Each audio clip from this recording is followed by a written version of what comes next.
Alhamdulillah wassalatu wassalamu ala Rasulillah wa ala alihi wa sahbihi wa man wala.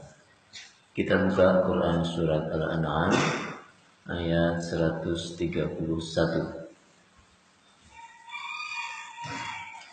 A'udzu billahi minasy syaithanir rajim.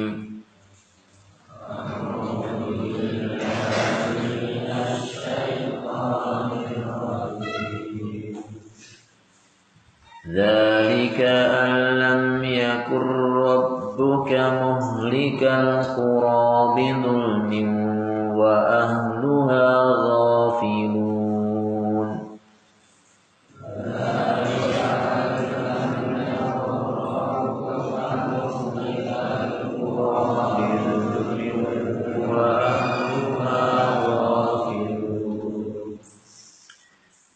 Yang demikian itu adalah karena Rabb-Mu tidak membinasakan kota-kota secara aniaya, sedang penduduknya dalam keadaan lengah. Ikhwan rahimakumullah, dalam ayat ini Allah Subhanahu wa taala menerangkan keadilannya. Allah menjelaskan ketetapannya dengan kebijaksanaan dan keadilannya, di mana tidak mungkin Allah Subhanahu wa taala hendak membinasakan suatu umat kalau bukan karena kedurhakaan dan kezaliman mereka.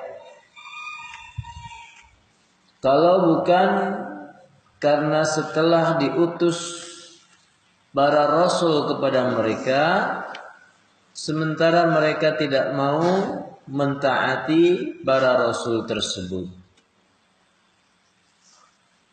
Artinya tidak mungkin Allah Subhanahu wa taala berbuat zalim kepada suatu umat dengan mengirimkan azab kepada mereka yang tidak diperingatkan terlebih dahulu supaya mereka bertobat dan berhenti dari kedurhakaannya, yaitu dengan cara mengutus para rasul kepada mereka.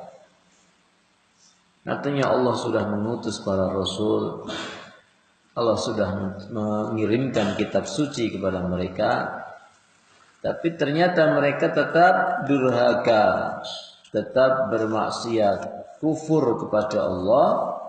Maka barulah Allah Subhanahu wa taala mengirimkan azab dan siksa kepada mereka, sebagaimana yang terjadi pada umat-umat sebelum kita, umat-umat terdahulu.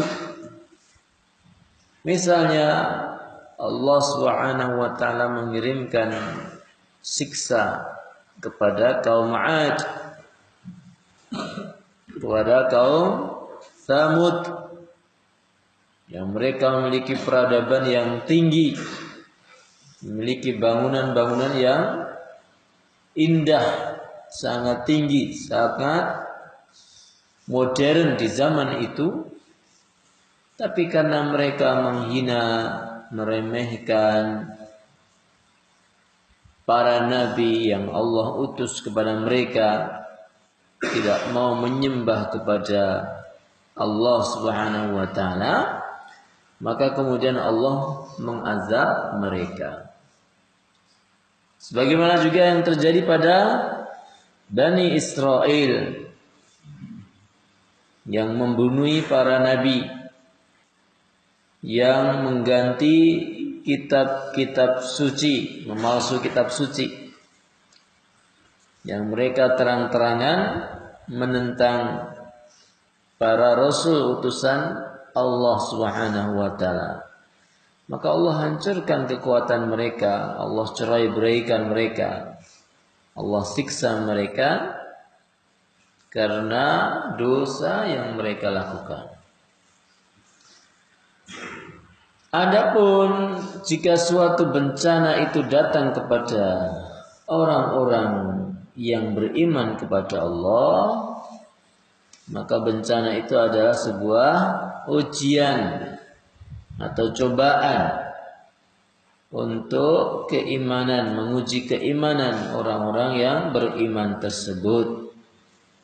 Apakah betul mereka beriman kepada Allah atau hanya bohong-bohongan dalam beriman. Allah kadang-kala turunkan berupa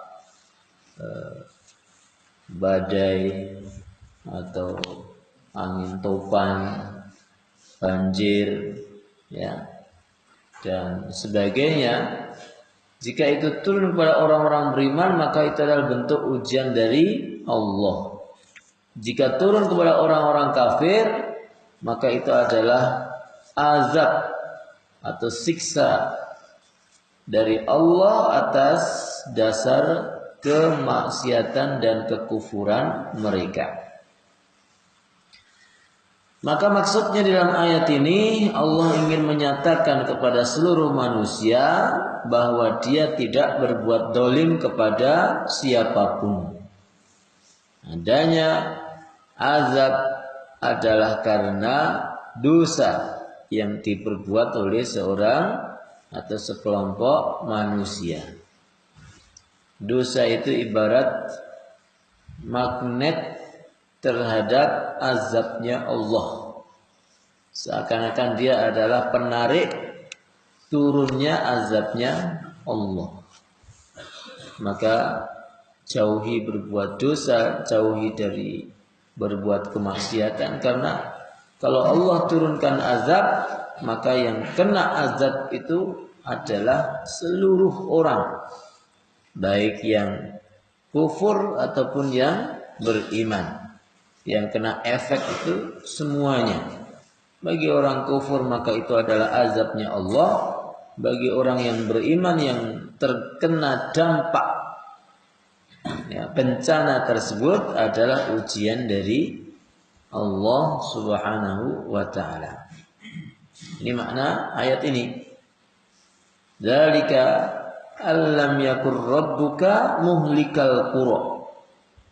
Artinya Allah itu tidak mungkin membinasakan kota-kota itu dengan kezalimannya. Wa ahluha ghafilun, sementara penduduknya dalam keadaan lengah, artinya lengah. Mereka belum diberikan peringatan terlebih dahulu oleh para rasul. Mereka tidak tahu menahu ya, dengan syariat ini kok kemudian Allah azab, maka itu tidak mungkin. Artinya pasti sebelumnya sudah Allah turunkan kepada mereka para rasul yang memberikan peringatan. Pasti kadangkala Allah turunkan kepada mereka kitab-kitab suci ya, sebagai petunjuk mana jalan-jalan kebaikan, tapi mereka tetap berkufur atau bermaksiat kepada Allah, maka kemudian barulah Allah turunkan azab. Namun demikian, seringkali azab itu tertunda, tertahan, tidak serta-merta Allah turunkan. Ini karena banyak alasan. Yang pertama adalah memang dalam syariat Nabi Muhammad ini Allah tidak serta-merta mengazab suatu kaum yang bermaksiat kepada Allah. Tidak seperti umat-umat sebelum kita. Allah seringkalinya tunda karena sayang dan rahmatnya Allah kepada kaum tersebut, supaya mereka memiliki waktu untuk bertobat kepada Allah. Maka coba kadangkala kita dapati ada beberapa kaum yang mereka begitu kufur kepada Allah, tapi Allah tidak turunkan siksa atas mereka. Kenapa? Karena dalam syariatnya Nabi Muhammad ini Allah Subhanahu wa ta'ala ya, tidak serta-merta mengazab suatu kaum yang bermaksiat kepadanya, supaya mereka mau bertobat dahulu.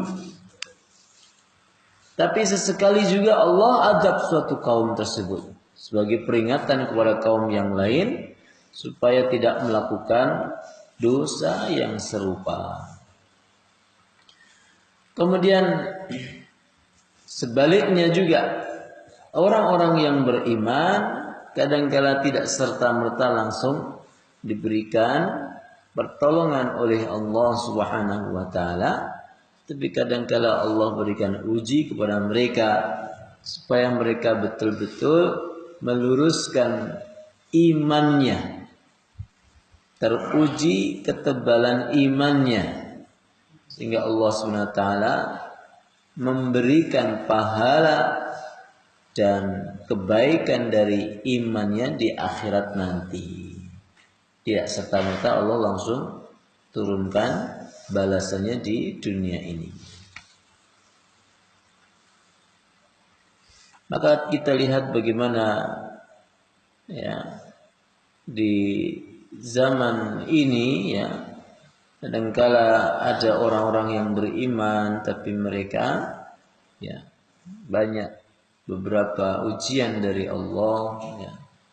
Dan sebaliknya, kadangkala Allah berikan istidraj kepada orang-orang kafir dengan memberikan mereka banyak kenikmatan ya. Karena Allah Subhanahu wa taala sudah tidak mau menerima taubat mereka, sehingga mereka sombong, takabur karena istidraj dari Allah Subhanahu wa taala. Istidraj, dilulu kalau bahasa Jawa. Ya, artinya Allah berikan berbagai kenikmatan supaya mereka terus-menerus di dalam kekufurannya. Saya kira demikian ikhwah, ayat yang pendek ini bisa kita baca terjemahan dan tafsirnya, dan semoga Allah SWT memberkahi kita semua. Wassallallahu ala nabiyyina Muhammadin wa ala alihi wa sahbihi ajma'in. Assalamualaikum warahmatullahi wabarakatuh.